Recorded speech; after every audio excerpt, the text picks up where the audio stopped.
सुरक्षा परिषद में सुधारों पर बौखलाया ड्रैगन। भारत जापान ने बीजिंग की निकाली हेकड़ी।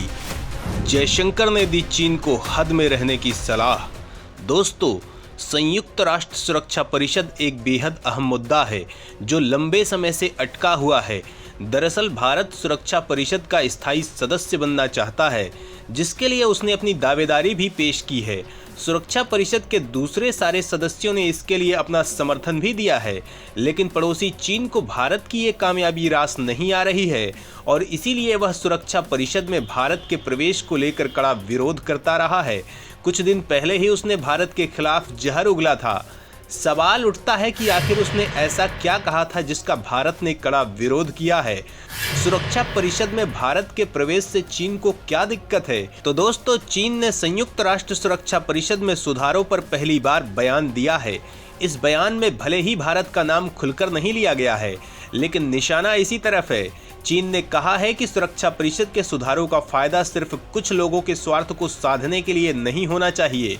कुछ दिन पहले ही भारतीय विदेश मंत्री एस जयशंकर ने सुरक्षा परिषद में सुधार को लेकर परोक्ष रूप से चीन पर निशाना साधा था। उन्होंने खुलेआम कहा था कि भारत की संयुक्त राष्ट्र सुरक्षा परिषद की सदस्यता में बाधा कोई यूरोपीय देश नहीं है। बता दें कि सुरक्षा परिषद का सदस्य बनने के लिए 5 स्थायी सदस्यों का समर्थन पाना जरूरी है। अमेरिका, रूस, ब्रिटेन और फ्रांस ने संयुक्त राष्ट्र सुरक्षा परिषद में भारत की स्थायी सदस्यता का समर्थन किया है, लेकिन चीन ने अभी तक अपने पत्ते नहीं खोले हैं। भारत में चीनी दूतावास के प्रवक्ता वांग शाओजन ने एक्स पर लिखा, सुरक्षा परिषद का सुधार समग्र रूप से संयुक्त राष्ट्र के सुधार का एक अभिन्न अंग है। चीन सुरक्षा परिषद में आवश्यक सुधार का समर्थन करता है ताकि वह अंतर्राष्ट्रीय शांति और सुरक्षा बनाए रखने की अपनी महत्वपूर्ण जिम्मेदारियों को बेहतर ढंग से पूरा कर सके और आज की दुनिया में प्रमुख वैश्विक चुनौतियों का बेहतर जवाब दे सके।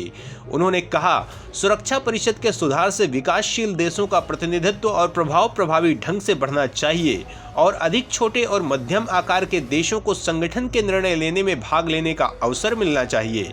भारत पर निशाना साधते हुए वांग शाओजन ने आगे कहा, अंतर्राष्ट्रीय समुदाय की एकजुटता और सहयोग को कायम रखना प्राथमिकता होनी चाहिए और सदस्य देशों को गंभीर और गहन परामर्श के माध्यम से पैकेज समाधान के लिए व्यापक संभव सहमति प्राप्त करने की आवश्यकता है।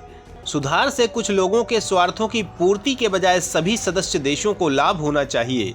जहां तक सुधार विशेष रूप से कैसे किया जाना चाहिए, इसके लिए संयुक्त राष्ट्र के सदस्यों के बीच गंभीर और पूर्ण परामर्श और सभी देशों की चिंताओं को ध्यान में रखना आवश्यक होगा ताकि सभी सदस्यों को सुधार से लाभ हो। दोस्तों, सुरक्षा परिषद के बाकी सदस्यों के समर्थन से बौखलाए चीन ने जहर उगला था, लेकिन भारत ने इसका ऐसा जवाब दिया है कि ड्रैगन चारों खाने चित्त हो गया है। बीजिंग में खलबली मच गई है। दोस्तों, आप सोच रहे होंगे कि आखिर भारत ने ऐसा क्या किया है? जिनपिंग को पसीना क्यों आ रहा है? पड़ोसी देश को अपनी बर्बादी साफ क्यों दिख रही है? तो दोस्तों, इन सवालों के जवाब जानने के लिए वीडियो को आगे देखिए। सुरक्षा परिषद में सुधारों को लेकर चीन पर बरसा जापान। भारत की स्थायी सदस्यता का किया खुला समर्थन। दोस्तों, संयुक्त राष्ट्र सुरक्षा परिषद में सुधारों पर चीन के जहरीले बयान के बाद अब भारत ने जोरदार पलटवार किया है। भारतीय विदेश मंत्री एस जयशंकर ने कहा कि भारत और जापान एशिया की बहुध्रुवीयता के लिए केंद्रीय शक्तियां हैं और दोनों देश संयुक्त राष्ट्र की संरचना को और अधिक समसामयिक बनाना चाहते हैं। उन्होंने कहा कि दोनों देश स्वतंत्र, पारदर्शिता और नियम आधारित व्यवस्था के पक्ष में संतुलन बनाए रखने के लिए संयुक्त राष्ट्र संरचना को और अधिक समसामयिक बनाना चाहते हैं। उन्होंने G4 की सुधारों को लेकर योजना के बारे में भी बताया। दोस्तों, जयशंकर दक्षिण कोरिया और जापान की 4 दिवसीय यात्रा के दूसरे चरण के तहत इस समय टोक्यो में है। उन्होंने कहा कि दुनिया देखेगी कि दोनों देश विभिन्न संबंधों और योजनाओं के माध्यम से साझा लक्ष्य में एक दूसरे का समर्थन कैसे करते हैं। मंत्री ने यहां पहले रायसीना गोलमेज सम्मेलन को संबोधित करते हुए वैश्विक संगठन में सुधार की आवश्यकता को रेखांकित किया। उन्होंने कहा, संयुक्त राष्ट्र में सुधार बहुत महत्वपूर्ण है। सवाल उठता है कि G4 समूह क्या है, इसका उद्देश्य क्या है और कौन कौन से देश इसके सदस्य हैं।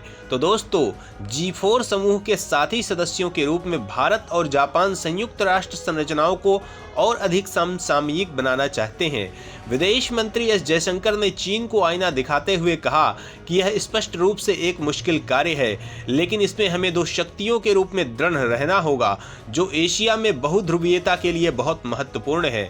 दोनों देश संयुक्त राष्ट्र की संरचना को और अधिक समसामयिक बनाना चाहते हैं। G4 गुट में जर्मनी, भारत, जापान और ब्राजील शामिल हैं। जयशंकर ने चीन का जिक्र करते हुए कहा कि यह चिंता का विषय है कि कोई देश पड़ोसी के साथ लिखित समझौतों का पालन नहीं करता। टोक्यो में पहले रायसीना गोलमेज सम्मेलन में भाग लेते हुए जयशंकर ने कहा कि इंडो पैसिफिक इलाके में देश की क्षमताओं, प्रभाव और महत्वाकांक्षाओं में बड़े बदलाव के राजनीतिक और रणनीतिक परिणाम हुए हैं। इस वास्तविकता को ध्यान में रखते हुए काम करना होगा।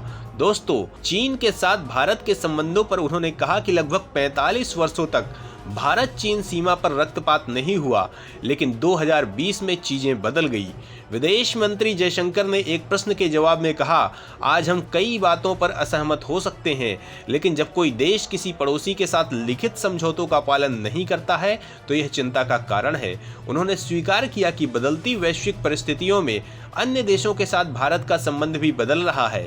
जयशंकर ने कहा था कि सरकार सीमा के बुनियादी ढांचे को मजबूत करने पर ध्यान केंद्रित कर रही है और चीन भारत संबंधों में संतुलन होना चाहिए। दोस्तों, चीन और पाकिस्तान के विरोध के बाद भी भारत ने संयुक्त राष्ट्र सुरक्षा परिषद में सुधार को लेकर चौतरफा आवाज उठाना तेज कर दिया है। जापान के दौरे पर गए भारतीय विदेश मंत्री एस जयशंकर ने संयुक्त राष्ट्र के लगातार फेल होने पर निशाना साधा। भारत के चाणक्य जयशंकर ने कहा कि संयुक्त राष्ट्र अपनी वह भूमिका नहीं निभा रहा है जो उसे निभाना चाहिए। हम जानते हैं कि संयुक्त राष्ट्र सुरक्षा परिषद में सुधार आएंगे, लेकिन इसमें कितना समय लगेगा और इसका रूप क्या होगा यह नहीं पता। जयशंकर ने कहा कि जो बदलाव का विरोध कर रहे हैं उन्होंने इसमें देरी करने का तरीका खोज लिया है।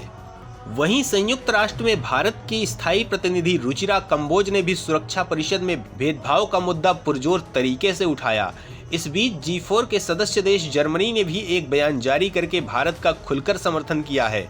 तो दोस्तों, भारत अपनी ताकत बढ़ाने के लिए हर स्तर पर तेजी से काम कर रहा है और यदि एक बार उसे सुरक्षा परिषद में स्थायी सदस्यता मिल जाती है तो उसे वैश्विक मुद्दों पर वे अधिकार मिल जाएंगे जिनके जरिए विश्व नेतृत्व के भविष्य से देश को कोई नहीं रोक पाएगा। तो दोस्तों, सुरक्षा परिषद में भारत की स्थायी सदस्यता को लेकर आप अपने विचार हमें जरूर बताएं।